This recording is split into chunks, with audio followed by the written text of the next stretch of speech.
Saya hanya menginginkan yang berpolemik itu sudahlah, nggak usah berpolemik lagi. Kalau mau diskusi, kita sambut diskusi. Kalau kalian tetap buat propaganda, kita buat propaganda. Tapi kalau kalian mengancam, mau menepalkan Medan, mau memulihkan wali kota, mau mengambil alih kota Medan, usir Muslim, kita akan sambut dengan kekuatan penuh. Mereka mau kritik pemerintah sekarang, tapi di situ mereka bicara tentang adanya sisi lain bahwa mereka tidak juga menghargai kita sebagai Islam. Nah, ini juga kita umat Islam harus. Dan ada berita umat Islam harus tunjukkan bahwa kita bukan macan ompong gitu kan. Daging babi di bawah. Babi. Daging babinya.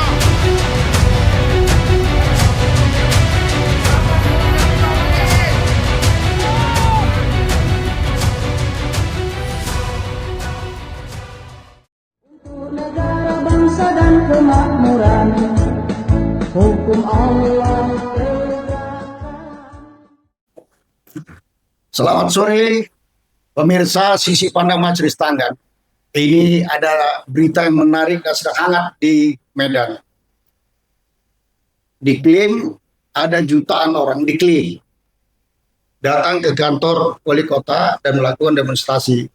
Tuntutannya adalah mencabut surat edaran dari wali kota tentang penataan dagang babi di kota Medan. Tapi banyak hal yang aneh yang perlu kita diskusikan di sini. Menjadi pertanyaan, apakah ya penduduk Medan sebanyak itu yang berdemonstrasi, terutama yang berkaitan dengan pengguna atau pemakan daging babi atau penjual babi. Artinya boleh jadi ini bukan penduduk Medan, penduduk yang lain-lain.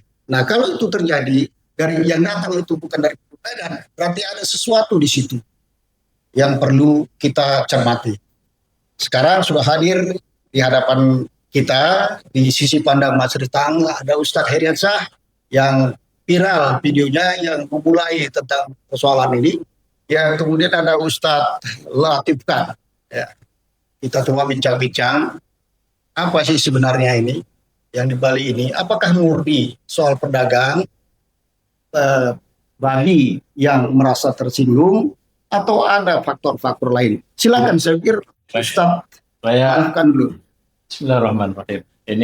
Ini saya mau ikut bicara bukan karena saya pikir sama dengan Ustaz Heriansyah. Bukan karena persoalan SE-nya. SE itu urusan pemerintah Kota Medan.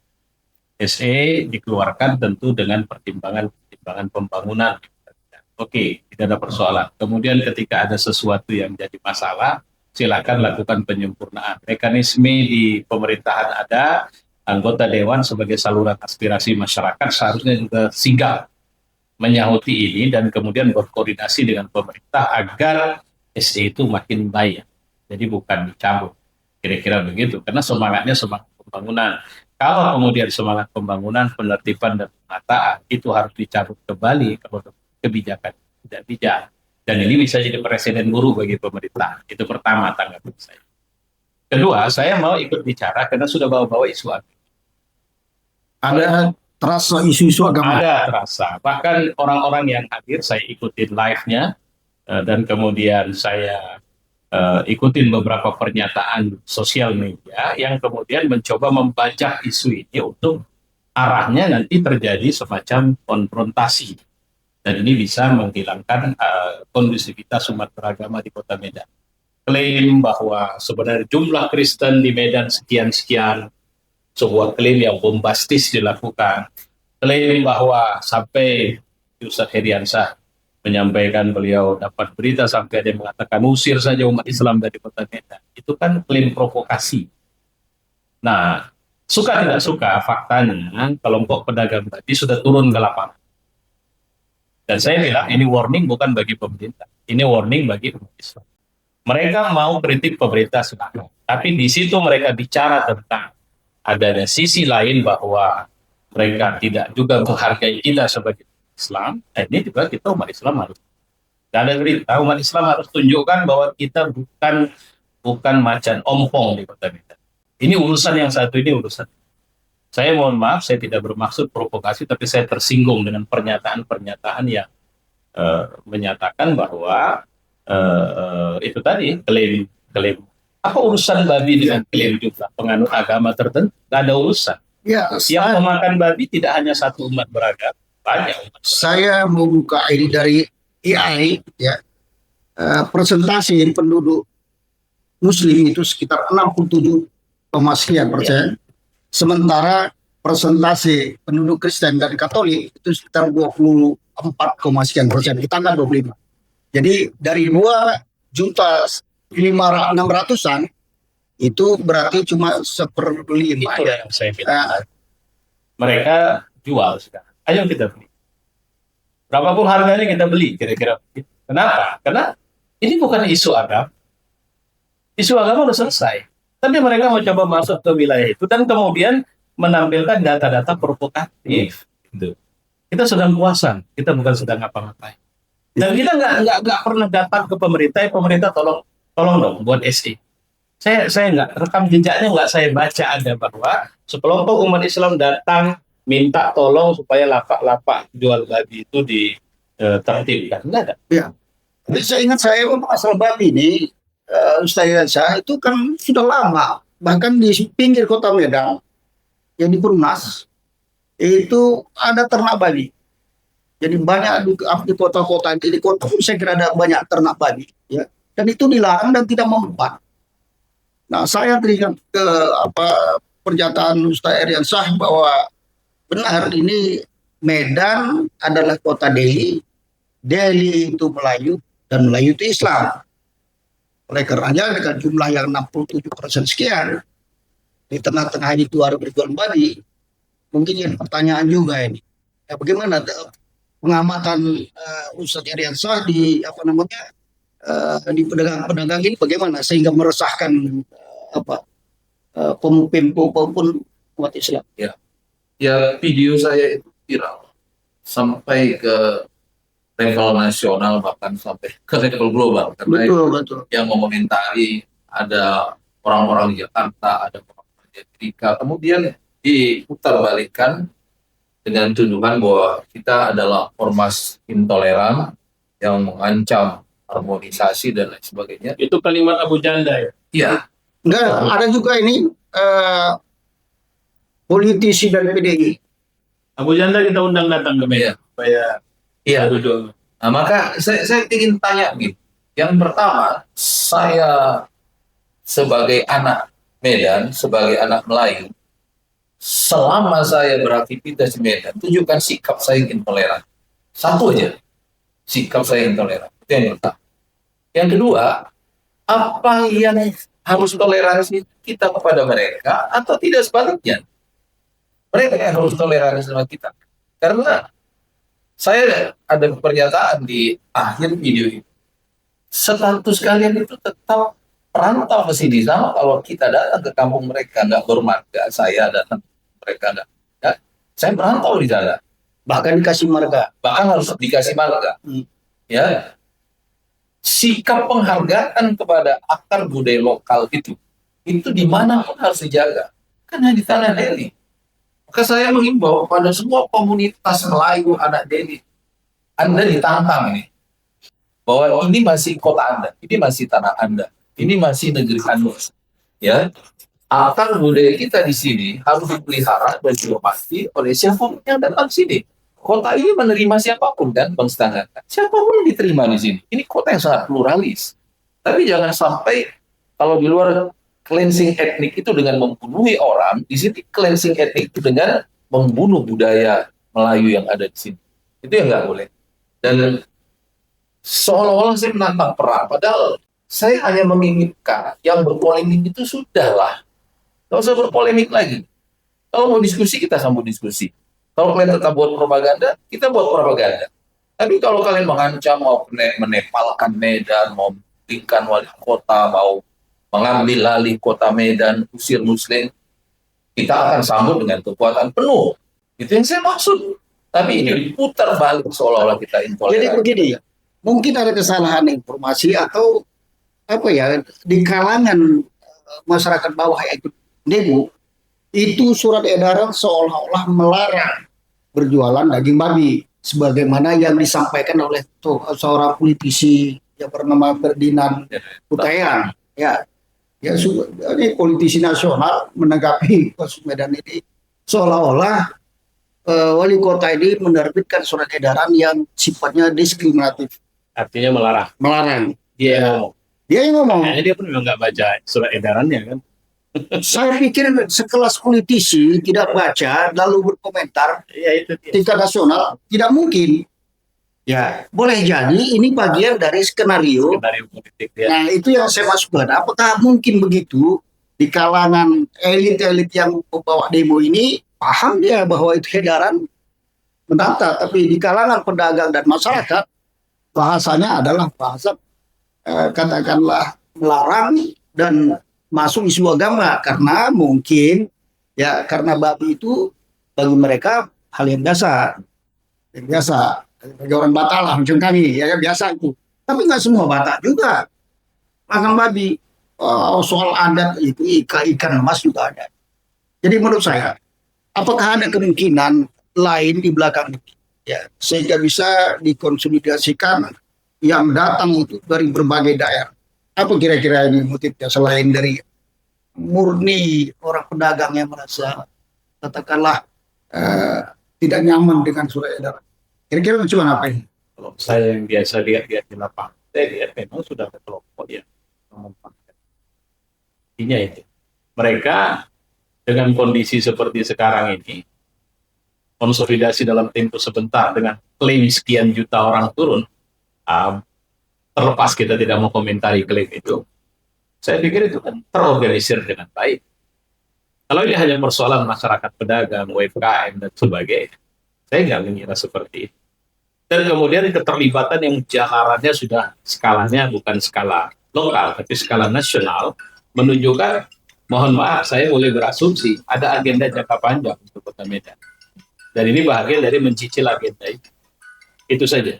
Makanya di posisi kita sebenarnya sangat ingin bagaimana kita mencoba mencicil atau mengambil bagian kita. Itu yang dibilang oleh Ustaz Heriansa. Kalau saya tadi dengan bahasa saya bilang mereka jual kita beli. Ketika itu persoalannya di titik itu. Tapi kalau mereka kemudian mau diskusi, kita diskusi. Karena ini wilayahnya sudah melebar, tidak sekedar menohok pemerintah, tapi mencoba mengklaim wilayah Kota Medan ini dengan klaim-klaim yang tidak berdasar. Ada Ustaz. Begini, saya juga menjadi tanya-tanya. Ya, saya sebagai orang Batak, tentu kalau ada bicara orang Batak ya naluri saya. Naluri saya kan tentu ya tertarik gitu ya. Ya, tapi harus fair juga. Ya, kita harus akui kalau tanah ini dari sejarahnya adalah tanah Delhi. Kalau kita sih sebenarnya orang Batak itu harus mampu menempatkan diri, mengikuti adat istiadat setempat. Contoh orang Batak sederhananya, itu mereka yang masuk ke Tanjung Balai, Asahan, yang bermarga kemudian tinggal marganya, belakangan baru muncul lagi. Nah, itu saya pikir Batak yang memang tahu diri menurut saya ya. Tapi izin Pak, saya tidak mau rasis. Saya cuma meyakini bahwa walaupun bahasanya lebih pas itu berasumsi bahwa memang ada kelompok kepentingan yang memainkan isu. Tapi ketika kita hadapkan dengan isu Batak, gitu, kita sudah terjebak di perangkap yang buat bahwa mereka memang mau ini. Kita akan masuk ke situ, kita akan bam di situ. Itu maka saya bilang, perlu kita melihat lebih. Ini isu yang udah dilempar, kita ambil, kita ladeni, Bang. Coba ketika mereka bilang dengan Bataknya dan sebagainya, hati-hati. Ketika kita masuk, mereka memang butuh itu, Bang. Itu yang saya tidak mau. Kita akhirnya bukan pemain, tapi kita sudah masuk dalam skenario mereka. Memang mereka mau ini. Kira-kira gitu, kelompok kepentingan, kekuatan. Hanya apa yang udahlah kita nggak usah bahas ke belakang. Tapi mereka mau cicil sampai dapat momentumnya, mereka akan ditunggu. Oke. Kalau saya lihatnya begitu. Apa tambahan Ustaz Heriansa soal ini? Sederhana saja. Diatur, apa susahnya diatur? Yang mereka mainkan kan apa namanya, penggalan-penggalan. Sampai sebagian kawan-kawan kita di sebelah itu mengira bahwa kita tidak suka mereka makan babi. Kita mencampuri urusan mereka, hak asasi mereka. Kita mengatur apa yang mereka konsumsi. Kan sampai itu. Salah satu yang mereka tak suka, Hmm. termasuk ya katakanlah ada kata-kata dari Ustaz itu bahwa makanan yang menjijikkan atau Iya. apa? Oke, saya bisa jelaskan. Iya, coba silakan. Dari persepsi kita Muslim, apakah itu tidak menjijikkan? Saya sedang bicara sebagai seorang Muslim. Karena keislaman saya terganggu dengan banyaknya pedagang-pedagang yang tak teratur di kota Medan.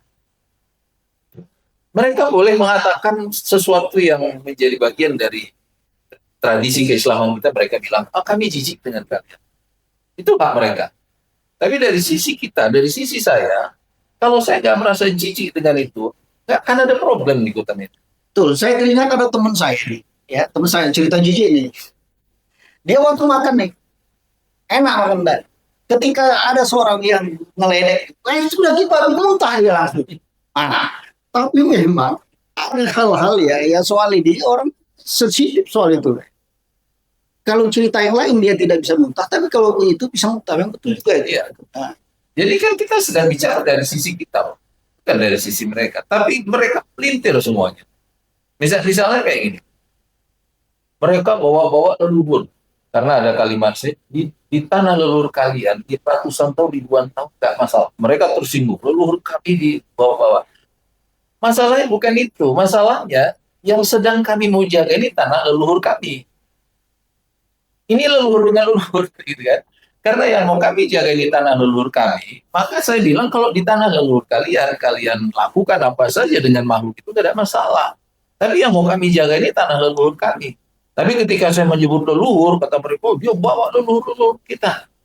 Begitulah ucapan itu diputar balik oleh mereka. Ya. Oke, sekarang bisa sebagai penutup kita, andai kata kita nggak tahu nih sikap wali kota nih, ya kan? Kabarnya kan mau direvisi atau disempurnakan. Menurut atau saran yang baik penyempurnaan itu bagaimana menurut Ustaz? Saya sebenarnya malas komentar yang itu. Oh iya. Tapi kalau saya bilang, wali kota Medan seharusnya kebijakan-kebijakan sensitif begini itu libatkan kelompok yang lebih besar dari sekedar FKUP jika akan mengeksekusi kebijakan seperti Apa salahnya FKUP? tidak semua mereka, bahkan bukan tidak mungkin mereka tidak memiliki aspirasi masyarakat beragama. Mereka lembaga yang terlalu Elit dan orang-orangnya elit. mereka orang elit ya. Saya nggak yakin mereka diskusi dengan massa sebelum mereka atau ketika mereka diajak. Jadi mohon maaf, ini kritik saya terhadap ya. Ketika mereka diajak duduk oleh wali kota, mereka sudah membawa suara masyarakat. Atau mereka bilang tunggu dulu Pak Wan, kami tanya bersama masyarakat. Baru keren. Ini tidak langsung kita duduk. Mereka bukan kekuatan politik yang bisa kemudian menstempel atau mensupport apa keputusan pemerintah untuk kemudian itu bisa berjalan baik. Faktanya ya ini. Faktanya ini kemudian merepak seperti itu. Maksudnya mereka tidak punya apa ya, bukan Jadi, penyambung ya, aspirasi. kalau saya sih mengundang kota dan seluruh jajarannya, silahkan lakukan dialog. Jika tidak mau, ini mengerucut menjadi, atau kita terjebak pada isu yang saya bilang tadi. Ada kelompok kepentingan yang memang sedang menggiring kita untuk beradu di satu titik isu ini. Akhirnya akan membuat Medan tidak. Medan ini cukup kondusif. Saya belum pernah, mungkin saya salah, belum pernah ada sejarah bentrok antar umum, antar ras, kecuali remaja-remaja, anti-gensi, tawuran ya. Nah, makanya itu dicoba berulang. Saya kira itu. Ustaz Indonesia pernah nggak punya pengalaman bentrok antara orang Islam, aktivis Islam dan Kristen yang dimulai oleh orang-orang Islam? Nggak ada. Nggak ada untungnya kita menimbulkan konflik. Orang anak kita hidup di sini, istri kita hidup di sini itu apa? Ada nggak contoh, misalnya ada perlakuan Islam, ya selain dari apa ya, perlakuan yang dilakukan oleh Islam yang orang Kristen menolak. Contoh misalnya begini, kalau kita Kristen Islam misalnya, ya Islam itu banyak menolak. Misalnya penolakan eh, perjudian yang dilakukan oleh mereka atau siapapun. Kemudian faktor tua, ya kan, kita tolak. Ya. Kemudian babi kita tolak. Misalnya, ada nggak ada yang perlakuan orang Islam yang mereka tolak? Yang Sebetulnya kan Bang, itu penyakit masyarakat. Penyakit masyarakat itu domainnya adalah aparat. Kita sering mengambil ruang kosong ketika aparat nggak masuk di sana. Dan ini bukan tentang siapa yang pelakunya, apakah Muslim, apakah Kristen, apakah Hindu, bukan itu soal. Tapi ini penyakit masyarakat, ada ruang kosong di situ yang harusnya negara yang hadir di situ, tapi itu nggak dilakukan. Maka kita sering mengambil itu. Tapi juga dengan porsi yang terukur. Yang kita mau, penyakit-penyakit ini jangan sampai merusak moral masyarakat. Itu aja ya yang sering kita lakukan. baik, saya kira ada yang mau ditambahkan ini? Cukup. Jadi ngobrol-ngobrol kita ini mudah-mudahan bisa menjernihkan ya apa sebenarnya surat edaran dan apa yang terjadi, dan kita mau menghindari jangan sampai ini dimanfaatkan oleh pihak-pihak tertentu yang punya kepentingan lebih jauh dari persoalan sekedar babi yang akan diatur. Nah, memang indikasinya nampak di sana ya, oleh kita baca, kita diskusi tadi dengan adanya gerakan Kristen, karena nama-nama inilah dengan bawa isu sara, ya, ada apa adat dan masuk suku. Itu kita berharap ini bisa kondusif, teman-teman semua, pemirsa kita tetap bersama-sama bangun Kota Medan dengan baik. Tanah ini tanah Delhi, Tanah Delhi yang menerima semua yang menerima semua orang. Nah, marilah akar budaya. sebagai pendatang kita menyesuaikan diri dengan tuan rumah. Ya, saya kira itu semua saya tidak sependapat. Kalaupun kita datang ke Jawa Barat akan begitu juga orang Jawa Barat. Kira-kira begitu. Terima kasih, sampai ketemu di lain kesempatan.